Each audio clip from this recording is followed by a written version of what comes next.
Welcome back to another episode of the Casey Campbell Podcast. Casey Campbell with you, of course. Pleased to be joined by the first ever winner in the newly rebranded Indy NXT Series. That's Danial Frost from HMD Motorsports. How's it going, my man? Thank you for having me. I'm doing absolutely awesome. I'm still, reminiscing the win that I had a week ago. Okay, so just talk about just what was it like to that entire race was just absolutely fun to watch, and just a lot of the most cars that Indy Next has seen in a long, long time. And a lot of big moves were made to get the win. You had to make one late. Just kind of talk about how that went. Oh my God, yeah, that was probably the most I've ever seen looking forward in front of me and looking in my mirrors. There's just so many cars on track. And yeah, I mean, for sure that we had to play smart this race just by knowing what the outcome could have been.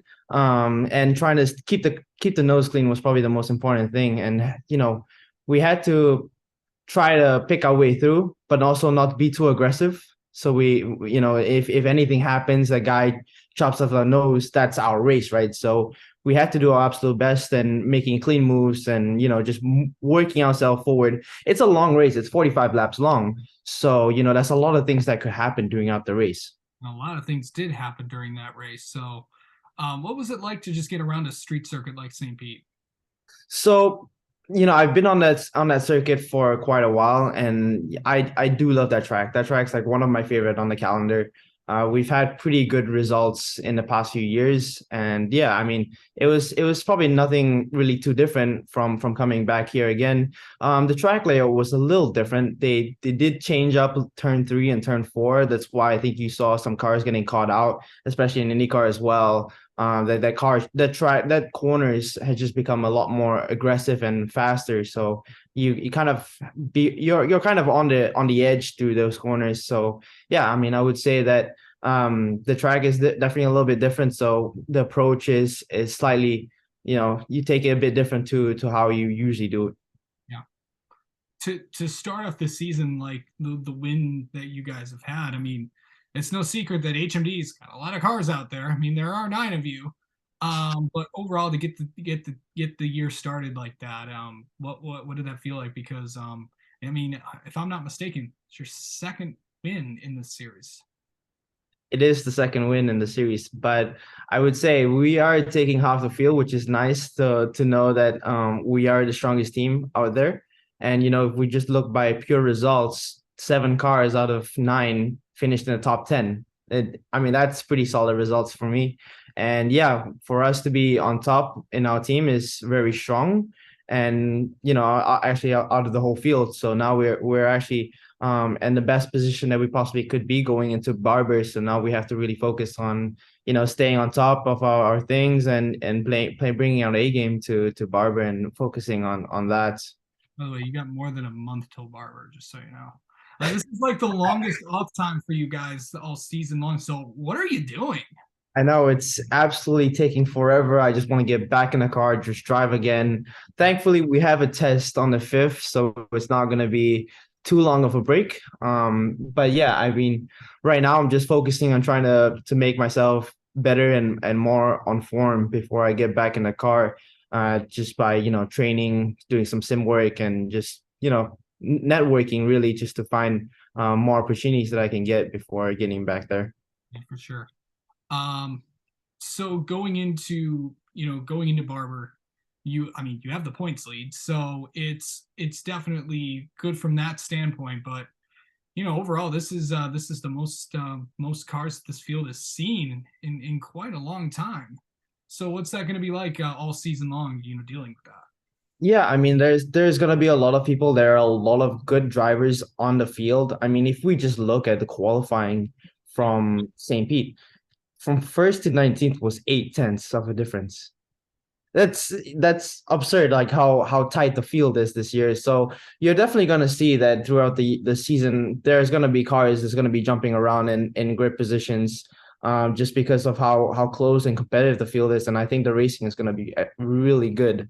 So yeah, no, I mean, for sure that we're gonna be probably have to work and get the details right to make sure that the car's up front, because everything matters when you're talking about tenths. So speaking of new things, how are the Firestone tires this weekend? I didn't mind them. They were quite nice. I mean, if we just look by lap time, Nolan Siegel on practice two actually did the fastest lap record ever to be done at St. Pete, which was almost 2 tenths quicker than Kyle from 2 years ago in qualifying. So yeah, it just shows you how much faster these tires are and much more grip they have. And I don't think that they really fell off that much. The Firestones are a great tire. They've done an absolutely amazing job at keeping them at a good compound so we can race them pretty hard and well. It'll be interesting when we go to like places like the Indy Road Course or Barber, and really, and we're definitely going to really see what these tires can do on the road courses because we have not seen that, and plus we haven't even seen what they can do on the couple of ovals that you're going to be running this year. So Precisely. Precisely. I mean, we're gonna have to see what the tires does in high degradation corners. I mean, high G low corners. See how they can hold up, and then yeah, when we go to ovals, I mean, no one's have ever tested them before either. So that's gonna be an interesting one. I mean, I think they'll probably be right there since they've been working with IndyCar and they've got the tires lock and loaded. So we shouldn't have an issue. But it'll be nice to know how they actually run. yeah, as I mentioned earlier, there are 9 of you this year, and there's actually an interesting way that it's kind of all broken down over at HMD, and it's kind of explain how it all works. Okay, so we have roughly 50 members on track, and we have each car is assigned well, we'll say more 4 staffs for each car. One guy is a tire guy, 2 guys the mechanics, and then you have one engineer, and obviously yourself as the driver. So we kind of have 2 cars in each tent, and we have 5 trailers in total. So the trailer in the middle is basically our engineering room, and the ones on the side is where the mechanics work on the car. And then we in the middle of our trailers is where all engineers and drivers spend most of the time working on getting the car faster. And we have an upper deck and a lower deck. So the upper deck we can fit 4 people, and the lower deck we fit the rest of the drivers.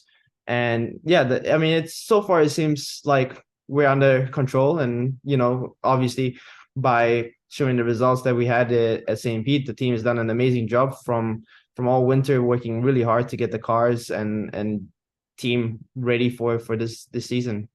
Yeah. How are you feeling going into Barber in about more than a month's time? I'm feeling pumped, man.